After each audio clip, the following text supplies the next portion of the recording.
Imagine a world where vodka meets Schnitzel, and ballet dancers wear Lederhosen. You're at a Viennese ball, but instead of champagne, everyone's doing shots of ice-cold vodka. The waltz has a techno beat, there's a balalaika solo, and the chaos is just beginning. I'm Z. And today we're diving into the top 5 things you'd absolutely expect if Russia and Austria merged into one giant, confusing, and wildly entertaining super country. These two have a history more dramatic than any TV finale. Empires, rivals, Cold War standoffs, and unforgettable Eurovision moments. So what happens when you smash the stoic Russian soul with the artistic Austrian heart? Pure, unadulterated chaos. Grab your schnapps or vodka. Let's see what happens when these worlds collide.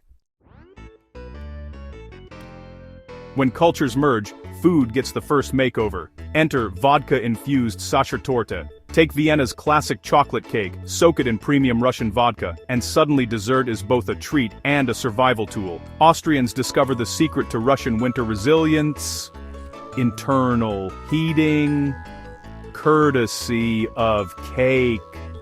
Russians get a taste of refined pastry, and babushkas start perfecting the art of the chocolate glaze. Cafes transform, tuxedoed waiters pour vodka shots with coffee, laughter erupts, and new friendships are forged over cake. The dessert becomes legendary, tourists flock in, menus worn, limit 2 slices. It's the official cake of feeling warm inside. Elegant, a little dangerous, and guaranteed to make any gathering unforgettable. In Austria, even dessert is an adventure.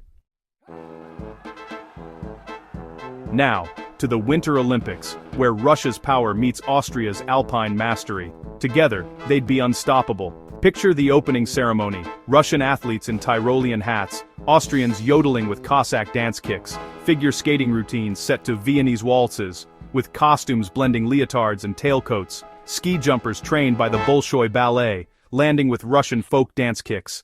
Downhill skiers combine Austrian precision with Russian fearlessness, shouting "Davai" as they fly past. Après-ski parties become legendary, fueled by schnapps and wild stories. Judges are baffled, the world is entertained, and the Rustrian team sweeps every event. The Olympics become a showcase of precision, artistry, and glorious chaos. Other countries? They're just competing for silver. Every nation needs an anthem. It's a symbol, a rallying cry, a musical handshake to the world. Some anthems are stirring and grand, others are simple and sweet. But for Austria, the anthem is something else entirely. A sonic experiment that leaves audiences both awestruck and bewildered.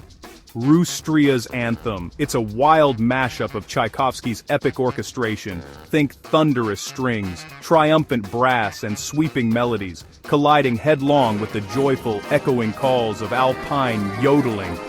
Imagine the grandeur of a Russian ballet suddenly interrupted by a mountain festival, and you're halfway there. The anthem opens with a solemn Russian choir, their voices deep and resonant, rising over swelling strings. The music builds, majestic and proud, filling the air with a sense of history and power. Then, out of nowhere, a lone yodeler bursts in, their voice leaping and tumbling across the melody like a mountain goat on a cliff. The orchestra stumbles, the choir glances around in confusion, and the conductor's baton wavers. But the anthem barrels forward, undeterred, as an accordion joins the fray, adding a playful, folksy twist. The result is a musical roller coaster, unexpected, exhilarating, and just a little bit chaotic. At medal ceremonies, athletes stand tall and proud as the Russian section swells, some even tearing up with emotion. But as the yodeling erupts, their faces shift from pride to utter confusion. Some try to keep a straight face, others can't help but laugh, and a few just look around, hoping for guidance. The lyrics are a linguistic adventure, alternating between stirring Russian odes to resilience, unity, and the motherland, and cheerful German verses about the Danube, mountain air, and of course strudel. One moment, you're singing about the glory of the state, the next you're praising the virtues of alpine cheese. Foreign dignitaries at official events stand baffled, unsure whether to salute or start clapping along. Translators whisper frantically, "This part's about state glory and sausage," as everyone tries to keep up with the ever-shifting tone. In schools, children struggle to master the anthem's wild tempo changes and tongue-twisting lyrics. Music teachers sigh in defeat, some even retiring early, while the anthem itself becomes an internet sensation. Remixes pop up everywhere: techno, metal, acoustic, and even a jazz version featuring a kazoo solo. The Anthem challenge sweeps the internet, with people around the world attempting to sing the anthem in one breath, or yodel while playing the balalaika. Some succeed, most fail spectacularly, but everyone has a blast trying. At public performances, the anthem is a guaranteed showstopper. Audiences laugh, clap, and sometimes even dance in the aisles as the music veers from epic to absurd and back again. It's a beautiful, chaotic mess, half epic, half absurd, and entirely unmistakably Rustrian. Every time it plays, half the country wipes away tears of pride, while the other half can't resist dancing. In the end, the anthem unites everyone, in laughter, in confusion, and in celebration of all things Rustrian. Now, Espionage, where Russian efficiency meets Austrian charm. Imagine a world where the cold, calculated precision of Moscow's finest blends seamlessly with the warm, inviting atmosphere of Vienna's grandest salons. Here, secrets are traded as easily as recipes, and every handshake could be a coded message, or just a polite greeting before dessert.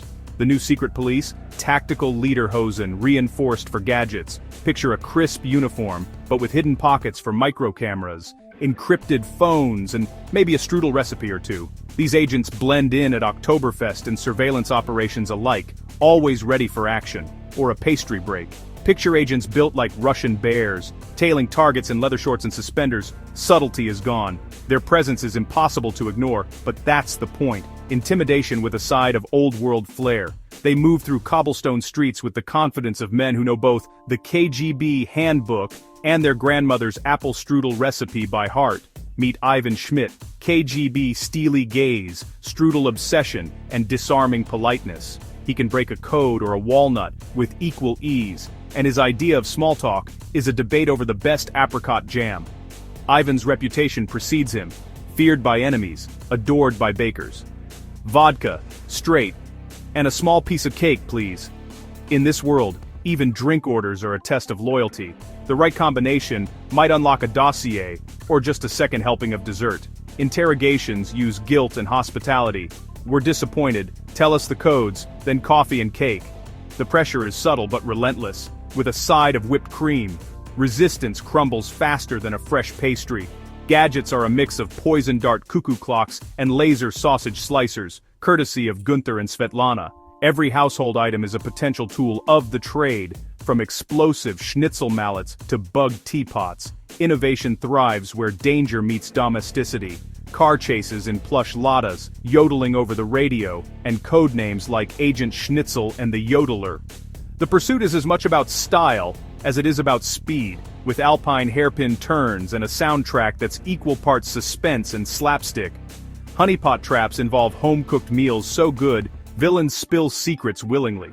The aroma of dumplings and goulash is more persuasive than any lie detector, and the promise of dessert is the ultimate incentive. Spycraft becomes a blend of brutal efficiency and irresistible hospitality. Delicious, confusing, and unstoppable.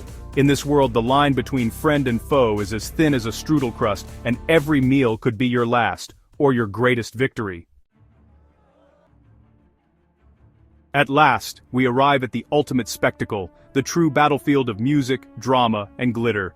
Eurovision. This is where legends are made, dreams are shattered, and sequins are mandatory. The world is watching, the stakes are sky high, and the stage is set for something no one will ever forget. In a move that shocks the continent, Russia and Austria join forces, fusing their musical traditions and eccentricities into a single outrageous entry. The result, a performance so wild, so utterly unforgettable that it doesn't just win Eurovision, it redefines it. The audience is left in awe, unsure whether to cheer, laugh, or simply stare in disbelief. The curtain rises to reveal a surreal mashup, Tchaikovsky's Swan Lake, but with a pounding techno beat. A DJ spins at center stage, remixing classical melodies with electronic drops, while ballerinas pirouette under neon lights. The familiar elegance of ballet collides with the energy of a rave, and the crowd is instantly hooked. Suddenly, a spotlight finds an elderly Russian woman, a babushka, standing alone. She takes a deep breath, then lets out a yodel so pure and unexpected that the entire arena falls silent. The audience's jaws drop as she belts out notes that echo through the hall, blending folk tradition with sheer showmanship. But she's not alone for long. A whole choir of yodeling babushkas emerges, dressed in vibrant traditional costumes. They stomp, clap, and harmonize to a wild techno-folk remix, their voices rising above the beat. The crowd can't help but join in, clapping along to the infectious rhythm. As the music builds, ballet dancers in Lederhosen leap onto the stage, performing a dizzying blend of Cossack kicks and Austrian folk spins. The choreography is a whirlwind of cultures. One moment, it's a Russian squat dance. The next, it's a Viennese waltz with a twist. The audience is on their feet, swept up in the spectacle. The lyrics flash across the screen in a riot of languages, Russian, German, and English, inviting everyone to join the party. From the Volga to Vienna, dance all night is good. Ja. The message is clear. Borders mean nothing when the music is this good. For the grand finale, the stage erupts in a shower of pyrotechnics, spelling out the new supergroup's name, Russia. Fireworks light up the arena, and the crowd roars in approval, swept up in the sheer audacity of it all. Glitter cannons explode, showering the audience in sparkling confetti. The arena is a sea of color and light, and for a moment everyone is united in pure, joyous chaos. The crowd is left speechless, overwhelmed by the spectacle they've just witnessed. When the votes are tallied, there's no contest. Every country, north, south, east and west, gives them the coveted dues points. The scoreboard lights up with perfect scores, and the hosts can barely contain their excitement. The winners take the stage, hoisting the Eurovision trophy high above their heads. It's not just a victory, it's a coronation. The crowd erupts in celebration, knowing they've witnessed history in the making. The following year, chaos reigns. Every country scrambles to outdo the spectacle, unleashing wild costumes, bizarre mashups, and ever more elaborate performances. The Eurovision stage becomes a laboratory of musical madness, all in hopes of capturing the magic of that legendary night. Eurovision is never the same again. The rules have changed, the bar has been raised, and the world will never forget the night Austria took the crown and made Eurovision history. And there you have it, a world of vodka-soaked cakes, yodeling anthems, and Lederhosen-clad spies, all coming together in the most unexpected ways. The merger of Russia and Austria would be a spectacular, hilarious, and deeply confusing spectacle, full of surprises at every turn. When you smash two powerful cultures together, you get something wonderfully weird, never boring, and always memorable. I'd be first in line for that Sachertorte, ready to taste the delicious results of this cultural mashup. If you enjoyed this wild ride, don't forget to leave a like and subscribe for more fun mashups. Let me know in the comments which country mashup I should do next. Spain and Japan, Canada, and Egypt. The possibilities are endless and your ideas inspire me. Until next time, Dasvidaniya and Auf Wiedersehen. Thanks for joining this adventure.